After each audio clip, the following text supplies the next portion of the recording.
in the spring of 1971 at a farm equipment liquidation sale outside of Ness City, Kansas.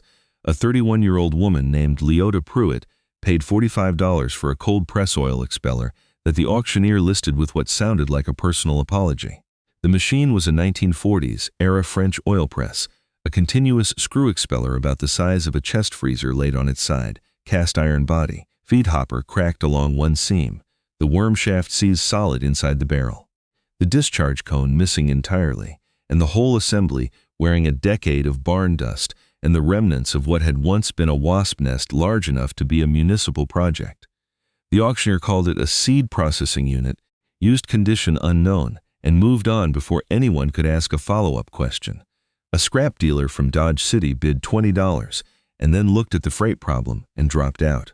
A man from the co-op extension office walked past it twice without stopping. Leota Pruitt bid $45, paid in cash from an envelope in her coat pocket, and arranged for her brother-in-law Dale to help her load it onto a flatbed trailer behind his truck.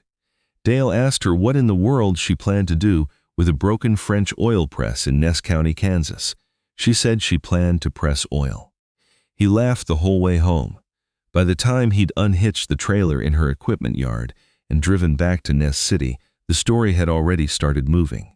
It went from Dale to his brother at the feed store, from the feed store to the grain elevator, from the grain elevator to the co-op office, and by Sunday it had reached the parking lot of the First Methodist Church.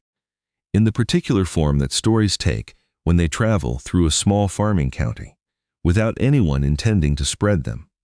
The version that circulated involved Leota Pruitt paying good money for a broken machine that pressed oil from seeds nobody in Ness County grew, to make a product nobody in Ness County bought, on 60 acres of ground that the county extension office had already quietly written off as marginal dry land that would never produce a reliable cash crop. The version that circulated was, in its essential facts, completely accurate. It just left out the part that Leota already knew, and the county didn't. Let me tell you about Leota Pruitt, because what she did with that oil press only makes sense if you understand who she was, and where she came from, and what she had already spent 3 years quietly building. Before she ever bid $45 on a seized-up machine at a liquidation sale, Leota was born in 1940 on a dry land farm 7 miles south of Ness City, the youngest of 4 children and the only one who stayed. Her father, Clarence Pruitt, farmed 240 acres of short-grass plains country, wheat and milo, and the occasional failed cotton experiment, and he did it the way his own father had done it, which meant he fixed everything himself, bought nothing he could make, and owed nothing to anyone if he could possibly help it. Clarence had a shop behind the house, a low building with a corrugated tin roof and a concrete floor he'd poured himself in 1938. And in that shop, he kept a drill press, a metal lathe he bought used from a machine shop in Hayes that was closing in 1947, a cutting torch, a welder, and enough hand tools to service every piece of equipment on the farm without calling anyone. He'd learned to weld from a man who'd learned it in a shipyard. He'd learned the lathe from a library book and a month of ruined stock before the cuts started coming clean.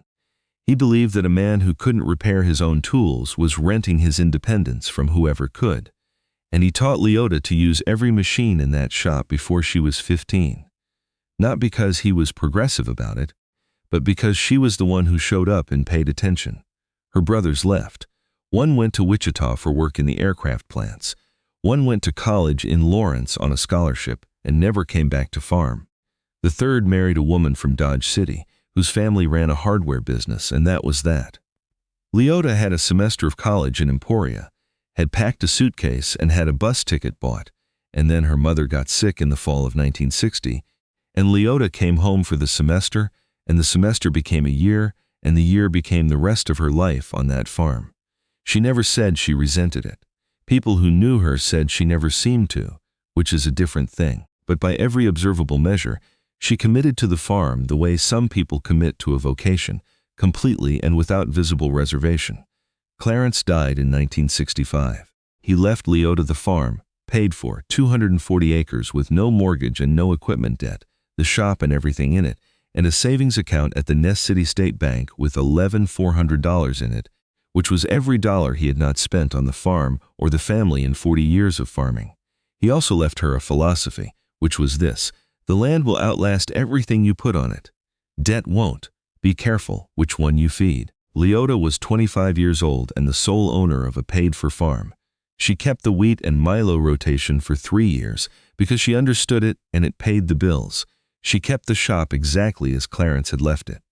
The cutting oil still in the reservoir on the lathe, the welding rods in the same tin on the same shelf, the drill press still wearing the chuck key on its chain. She did not change anything until she understood why it was the way it was, and then she only changed what she had a specific reason to change. Now the 60 acres. When Leota looked at the southwest corner of the farm, the sandy loam ground that broke off toward a dry creek drainage and ran thin and light and would not hold wheat through a dry spring, she did not see what the extension office saw. The extension agent had told her in 1967 that the southwest 60 was her problem ground, that it would always underperform her heavier ground, that she should consider leaving it in native grass and running a few cow-calf pairs on it and not expecting more. He was not wrong about the ground. He was wrong about what the ground was good for.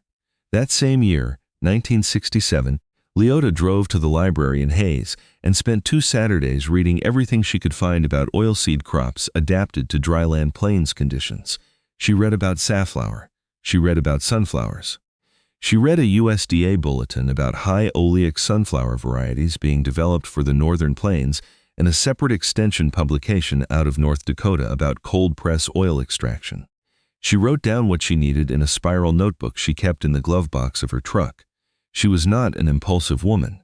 She was a woman who read before she spent.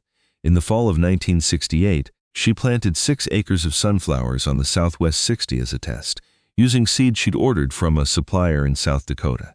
She told no one what she was testing or why. The 6 acres produced.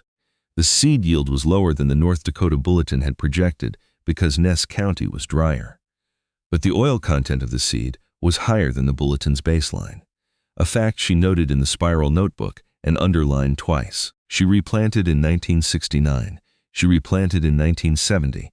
By the time she walked into that liquidation sale in the spring of 1971, Leota Pruitt had 3 years of sunflower yield data on her Southwest 60.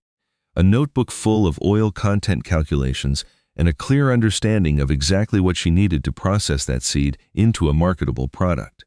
She had been looking for an oil press for 18 months. The one at the liquidation sale was the first one she'd found within driving distance and within a price she was willing to pay. That's why nobody understood the purchase. They were seeing impulse. They were watching execution. Let me tell you about the rebuild, because this is where Leota proved that Clarence Pruitt's shop was worth more than anyone in Ness County had calculated.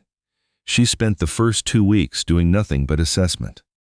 She freed the worm shaft with penetrating oil, heat from the cutting torch applied carefully to the barrel housing, and patience, working at a quarter turn at a time over 4 evenings after chores.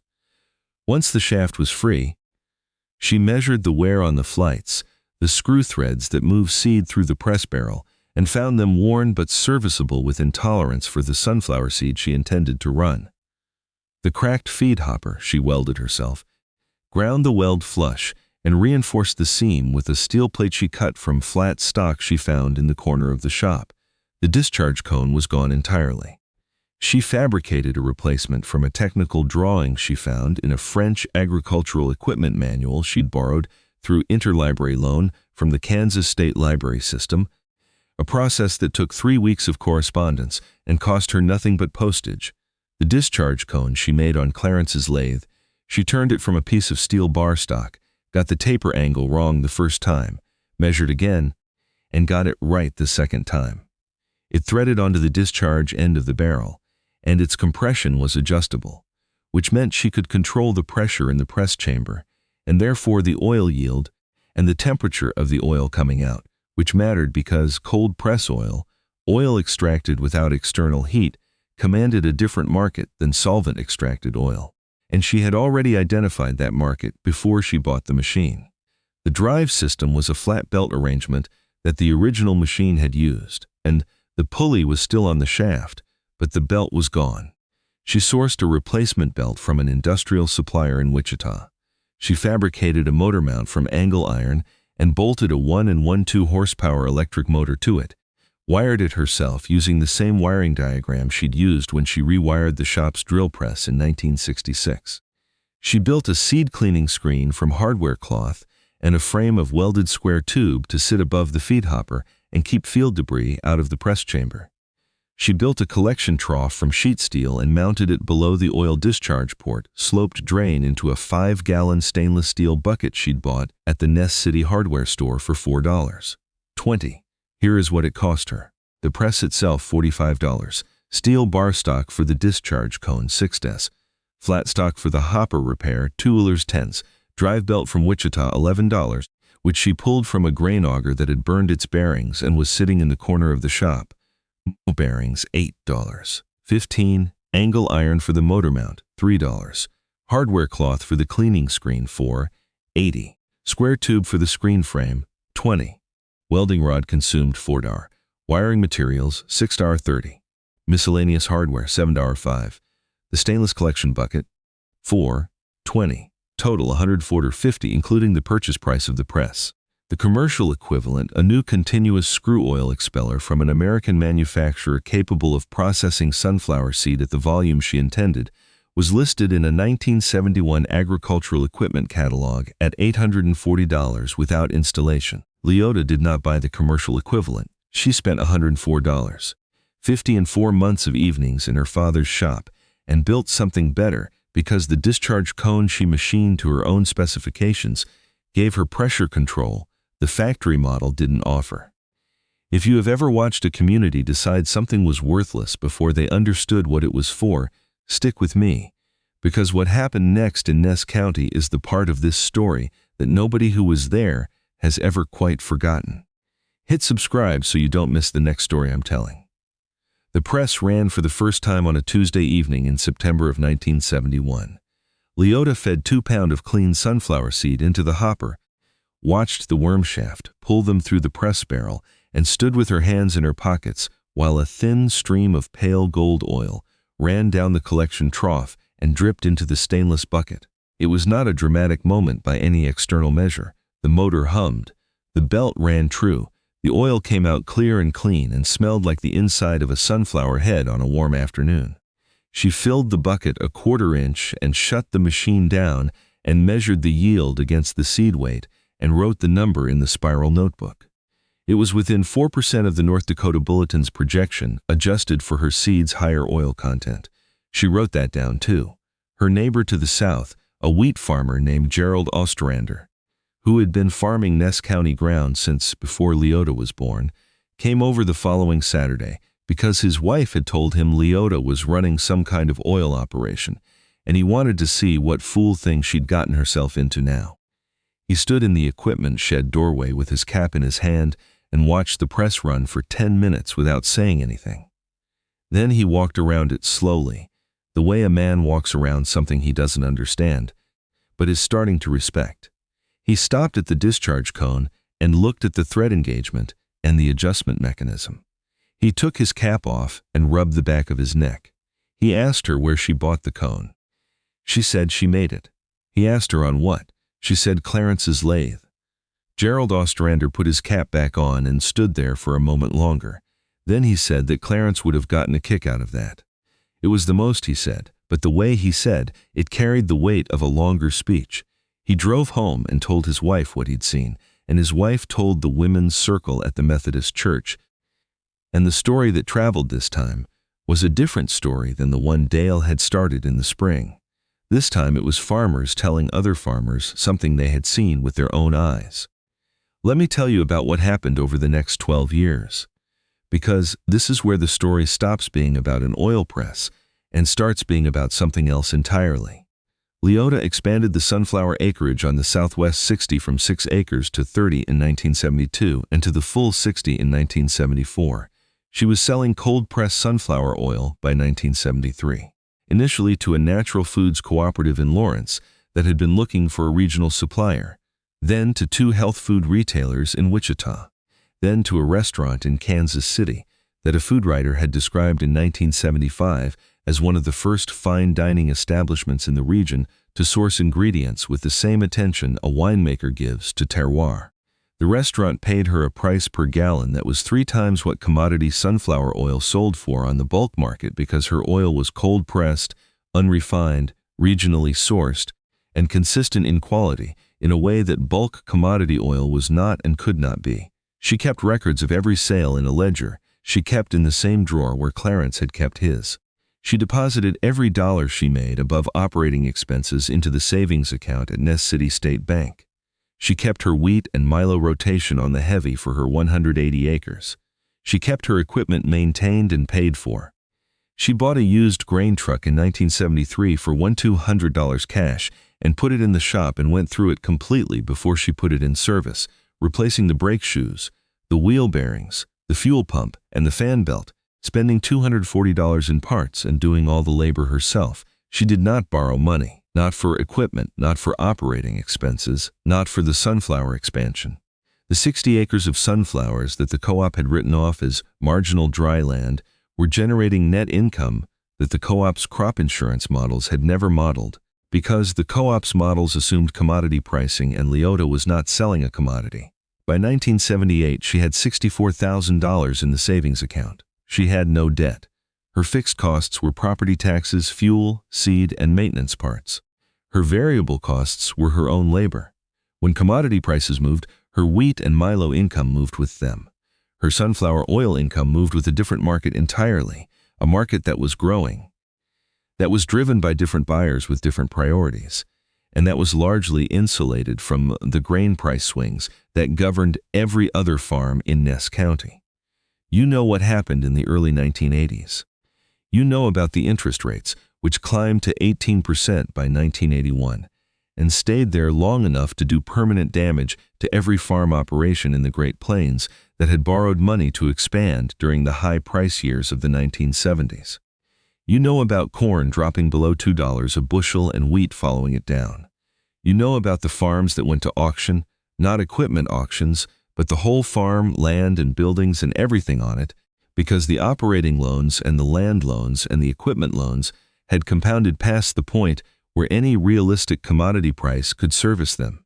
In Ness County between 1981 and 1986, 11 farms went to auction, 11 families. People Leota had known her whole life, people whose fathers had known Clarence, people who had made reasonable decisions in 1975 and 1976 and 1977 when land was appreciating and credit was available, and the future looked like more of the same. They were not bad farmers. They had built their operations on borrowed money, and when the cost of that money tripled, the operations couldn't hold. Gerald Ostrander's son, who had taken over the Ostrander farm in 1977 and expanded it by 400 acres on a land loan at 12%, sold the expansion ground in 1983 at a loss and held on to the home place by selling his combine and hiring custom cutters for 2 years. Leota watched this from across the fence line with no satisfaction in it. She said once to Gerald Sr., who was still alive and still stopping by occasionally, that it was a hard thing to watch and she wished she could do something about it. Gerald said she couldn't, and they both knew he was right. Her expenses didn't change. They couldn't change. There was nothing to cut. She was still pressing oil. She was still selling to the Lawrence Cooperative and the Wichita retailers and the Kansas City restaurant, which had by 1982 become 3 Kansas City restaurants, and a Chicago buyer who had found her through a food distributor, and wanted 200 gallons a month, which was more than she could produce from 60 acres, and which caused her to think carefully about what she needed to expand production without borrowing to do it. In the fall of '83, 480 acres of dry land farm ground adjacent to her Southwest 60 went to auction as part of a farm bankruptcy proceeding. The ground included 120 acres of the same sandy loam soil as her Southwest 60, the same light ground the extension office had always undervalued, the same ground that turned out to be exactly what sunflowers wanted. The opening bid was set at $420 an acre, which was below the county's assessed value and below what the ground had sold for at the peak, but which was still a significant sum for ground that most buyers at that auction were evaluating as marginal wheat ground, because most buyers at that auction did not know what Leota knew about what that ground could produce under a different crop. She had $91,000 in the savings account at Ness City State Bank. She bid on 240 acres, the home farm buildings and the 120 acres of light ground, and another 120 of heavier ground that would run wheat. She bid against two speculators from Wichita who were buying distressed farm ground in 1983, the way speculators always appear at the bottom of any market looking for the price that represents someone else's catastrophe. She bid $450 an acre on the first parcel, and the speculators followed. She bid $470 on the second parcel, and one of them dropped out. The other one stayed through $490 an acre and then went quiet.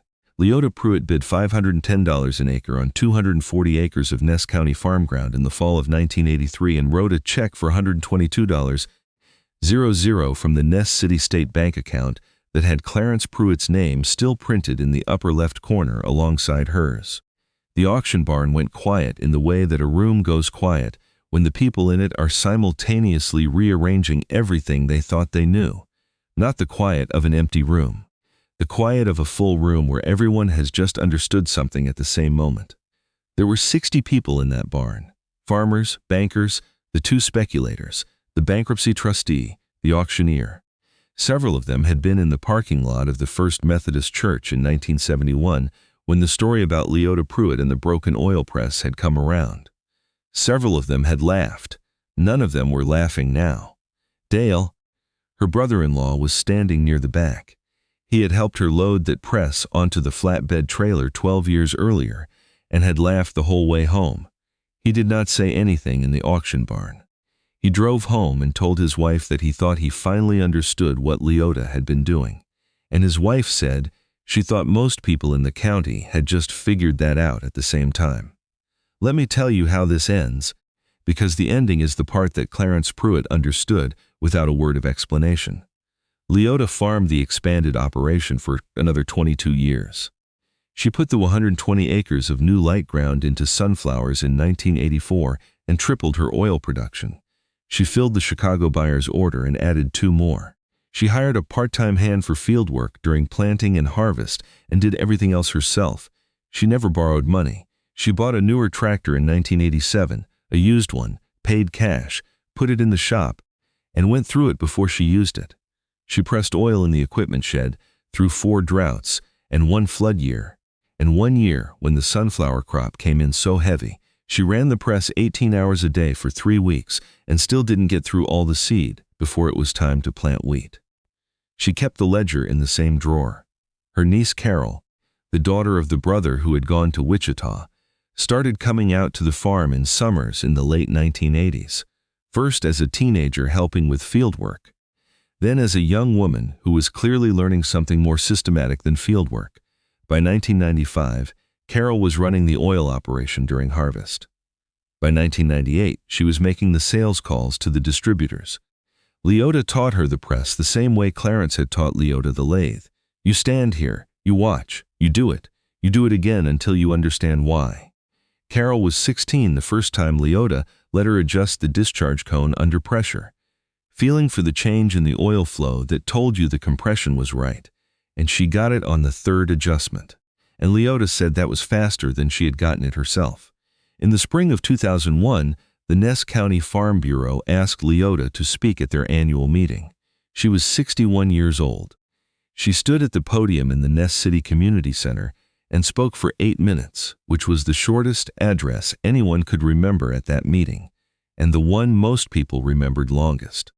She said that she had spent 30 years watching the county make the same mistake in 2 different directions, borrowing to expand when prices were high and selling when prices were low, and that the mistake was not the borrowing or the selling individually, but the assumption underneath both of them, which was that the farm's survival depended on what the market was doing.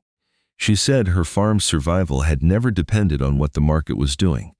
It depended on what her costs were doing, and her costs had stayed low because she owned her equipment outright and had learned to fix it herself. And her income had stayed stable because she had found a buyer who wanted something specific that she could produce and who was not the same buyer who set the commodity price. She said she understood that not every farm could do what she had done, but that every farm could do more of it than they were doing, and that the place to start was to stop borrowing for things you could build. Gerald Ostrander Sr., was in the room. He was 83 years old and had driven himself to the meeting because he said he wanted to hear what she had to say. After the speech, he found her at the coffee table and stood beside her for a moment and said that Clarence would have gotten a kick out of that too. She said she thought he would have. That was the whole conversation. Let me ask you something. What do you see when you look at a broken oil press with a seized worm shaft and a missing discharge cone and a cracked hopper and a wasp nest where the feed throat used to be, sitting in the back corner of a farm liquidation sale in Ness County, Kansas in 1971? Most people see $45 worth of scrap iron and a freight problem. Leota Pruitt saw the last piece of a system she had spent 3 years building toward. The piece that would turn 60 acres of ground the county had written off into a product that 3 markets in 3 cities would pay 3 times the commodity rate to receive. She saw a lathe problem in a library book and 4 months of evenings in her father's shop. She saw a discharge cone she machined to her own tolerances. She saw the difference between what the press was and what it could be made into, which is the same thing her father had taught her to see in every broken piece of equipment that came through his shop door. $104.50. A seized French expeller from a Kansas liquidation sale. A machinist's daughter with a spiral notebook and a savings account and 30 years of patience. The oil press nobody wanted, in the hands of the woman nobody understood, until the day she wrote a check that the whole county watched clear.